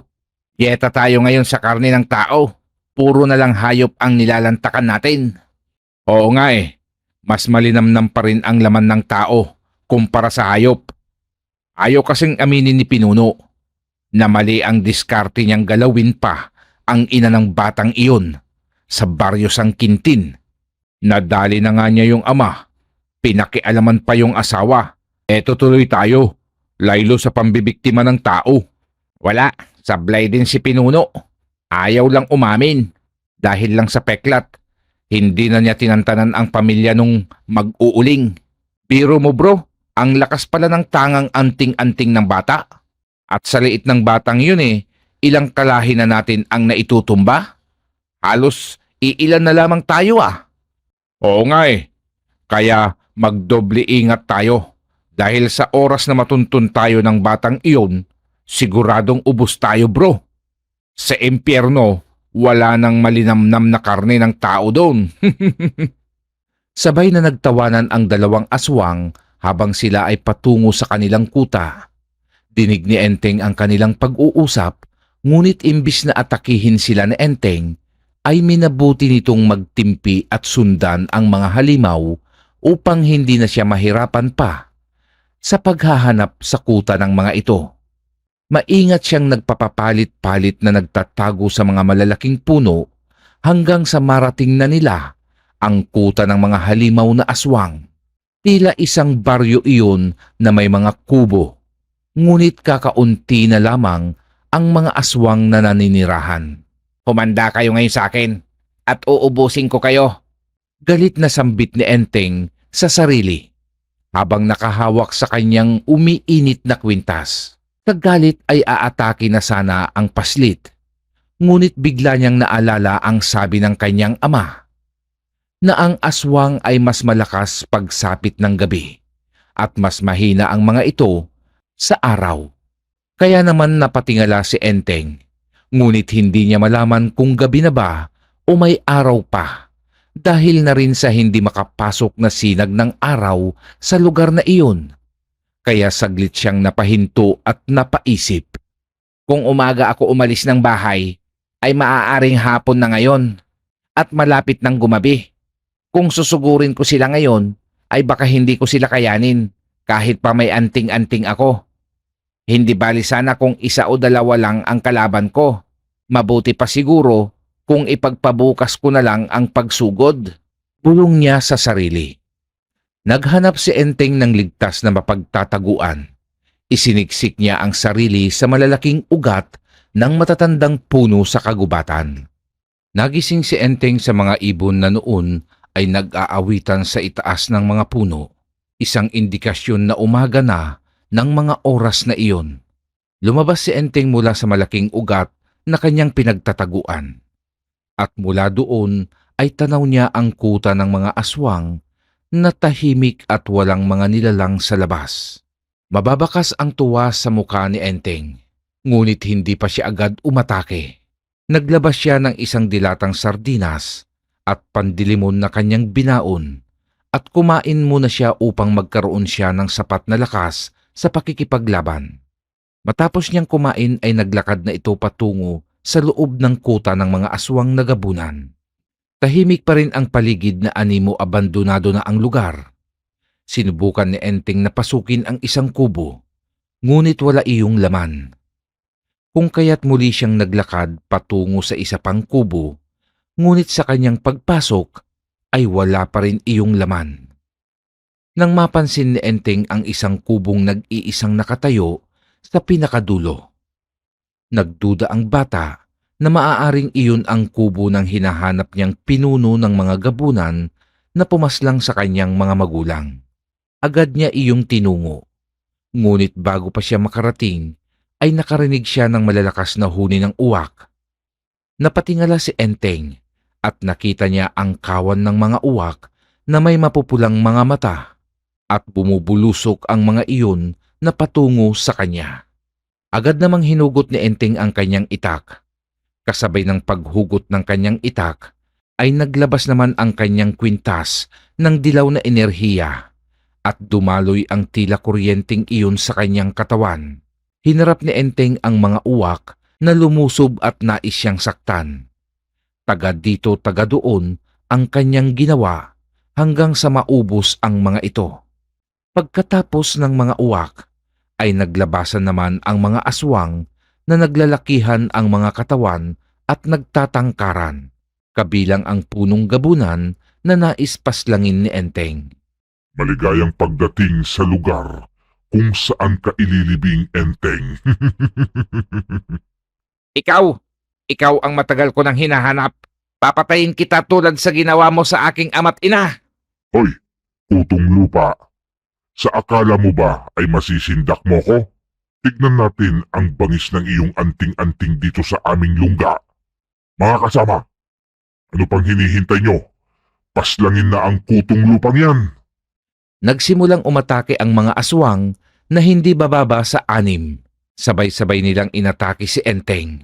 At dahil sa maliit si Enteng, kumpara sa mga aswang na kanyang katunggali, ay naging bentahe ito para sa kanya.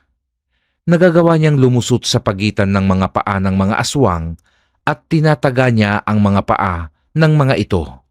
Sa bawat aswang na napapaluhod, ay agad niyang tinatagpas ang leeg nito. Nang maubos ang mga aswang na tauhan ng gabunan, ay nanghihina at dugo ang humarap si Enteng sa pinuno. Magaling bata, labis mo akong pinahanga, pero may lakas ka pa bang labanan ako sa dami ng sugat sa iyong katawan? Hanggang sa huling hininga ko, ay kakayanin ko. Mapatay lang kita. Kailangan mong pagbayaran ang pagpatay sa aking mga magulang. Aba, talagang matapang ka. Ano pa palang hinihintay natin? Umpisahan na natin ang laban. Sigaw ng gabunan at dinaluhong na nito ang bata. Sinalubong naman ni Enteng ang aswang, ngunit nang sila ay magpang-abot, ay nagawa nitong patalisikin si Enteng sa pamamagitan ng malakas nitong suntok. Sa pagbagsak ni Enteng sa lupa, ay nagpagulong-gulong pa ito. Hindi pa man nakakatayo ang batang paslit, ay sumugod na naman ang gabunan. Katapusan mo na, bubwit! Inihanda ng gabunan ang kanyang matutulis na kuko at pinakawalan nito ang kanyang kamao upang tapusin na ang buhay ni Enteng. Ngunit biglang nagliwanag ang kwintas ng bata at tila naging isa itong kalasag na bumalot sa buong katawan ni Enteng. Tumalbog ang atake ng gabunan kung kaya't napaatras ito. Anong klaseng kapangyarihan ang tangan mo? Sa dami na ng antingerong nakaharap ko, ay sa iyo ko lang nakita ang ganyang kalakas na uri ng anting-anting. Hindi ko rin alam. Basta't ang alam ko ay ito ang anting-anting na papatay sa'yo. Sigaw ni Enteng at tinalon nito ang gabunan. Sumalampak si Enteng sa balikat ng aswang at buong lakas na itinarak sa mata nito ang hawak niyang itak. Bumaon ang itak sa kanang mata ng gabunan at tumagos iyon sa batok ng aswang. Hindi na nagawang makapagsalita pa ng aswang dahil bumagsak na ito sa lupa na wala ng buhay. Si Enteng naman ay napahiga rin sa lupa na labis ang panghihina. Inay, itay, tapos na ang laban ko sa aswang na pumatay sa inyo. Sana po ay matahimik na po ang inyong kaluluwa sa langit. Wika ni Enteng at nawalan na ito ng malay. Sa kanyang paggising ay nasa loob na siya ng isang kubong hindi pamilyar sa kanya. Maraming nakasabit na tuyong dahon at kung ano-ano pang bote na naglalaman ng iba't ibang kulay ng likido at langis. Napatayo si Enteng at dumungaw sa maliit na bintana sa tapat ng kanyang hinihigaan. At mula sa labas ay nakita niya ang isang matandang lalaki na may mahaba at maputing buhok. Sino kaya ang matandang ito? At ano ang magiging papel nito sa buhay ni Enteng? Wakas. Marami pong salamat sa inyong pakikinig mga mahal kong kakilabot. Dumako naman po tayo sa ating shoutout. Shoutout po sa lahat ng ating Kakilabot TV subscribers at silent listeners na walang sawang sumusuporta sa ating channel. Shoutout din po kina Kakilabot Maria Clara from Kuwait, Bioli Liharso from Cavite, Carmelita Pruna from Dubai, Delia Joksing from Iloilo City, Emmanuel Escobel from Laguna, Val Dayot from Kalinog, Iloilo, Elsa Gonzalez from China, Raymond Mantalaba, and Elena Palomo, and Sian Mantalaba from Santa Rosa, Laguna, Corazon Clemente, Milagrosa Luke from Hong Kong, Tita Sareno, Asili Gumban, Rosie de Mesa, Edelberto Balanlay and Balanlay family from Talolora, Palapag, Northern Samar. Pab Flores from San Vicente, Santa Maria, Bulacan. Rex del Rosario from Croatia. Ramon R. Mike Abaner. Arman Katapang. Novi Dagale. Jean-Marc Mata. Hazel Concepcion. Papa Hens Vlog. Gracious Castillo. Serminio Daitol. Alfredo Di Mapilit. Angel Velez.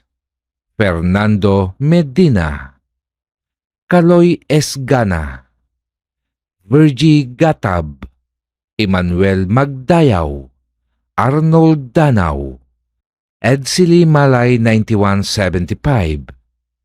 Alvin Carlitos. Gideon Mapusaw. Romeo de la Merced. Jason Canoy. Rose Borse. Ralph Fernandez. Marisa Pinca. Edwin De Villes.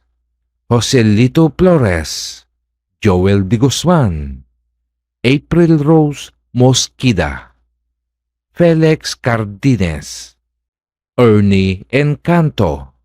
Nenita Condes from Iloilo City. Nilo Romero. Jason Ray Malto. Ricky Regasa. Christian Alcantara. Renato Espinosa. Susana Llobrera. Ellen Bautista. Master Akashi. Menak Rollo. Crimsmel TV. Catalino Evangelista. Albert C. Lorna Villegas and Alex. Marami pong salamat sa inyong lahat, mahal kong kakilabot. Kita-kits po tayo sa susunod nating kwento.